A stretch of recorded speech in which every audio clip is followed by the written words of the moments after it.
இப்போ அடுத்ததாக பார்த்தீங்கன்னா நம்ம பெல்ட் பட்டி தைக்க போகிறோம். பெல்ட் பட்டிக்கு பார்த்தீங்கன்னா மெயின் கிளாத் 4 பீஸ் இருக்குது, லைனிங் கிளாத் 2 பீஸ் இருக்குது. அது கூட இன்னும் எக்ஸ்ட்ரா கனமாக வேணுங்கிறதுக்காக extra 2 piece lining cloth cut பண்ணியிருக்கோம். கீழே பார்த்தீங்கன்னா வேறு கலர் லைனிங் கிளாத், அதுக்கு மேலே நம்ம லைனிங் கிளாத், அதுக்கு மேலே மெயின் கிளாத்தை இந்த மாதிரி வரிசையாக நம்ம செட் பண்ணி வச்சுட்டு இப்போ எல்லா துணியையுமே சேர்த்து வச்சு கரெக்டாக ஒரு 1/2 இன்ச்சு பிசுறு விட்டு நேராக நம்ம தையல் போட்டுக்கலாம்.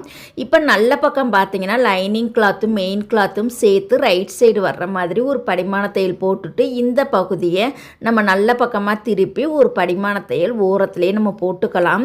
இப்போ 2 பெல்ட் பெட்டியுமே சேமாக வச்சுட்டு இப்போ 15.5 இன்ச்சு ப்ளவுஸோட ஹைட்டுக்கு நம்மளுக்கு பெல்ட்டோட உயரம் 4 இன்ச்சு எடுத்துக்கணும். கீழே தச்சு படிமான தையல் போட்டதுலேருந்து அதோட ஹைட்டு கரெக்டாக 4 இன்ச்சு இது போல் எடுத்து மார்க் பண்ணி மீதி இருக்கக்கூடிய பீஸரை கட் பண்ணிக்கலாம். தேங்க்யூ.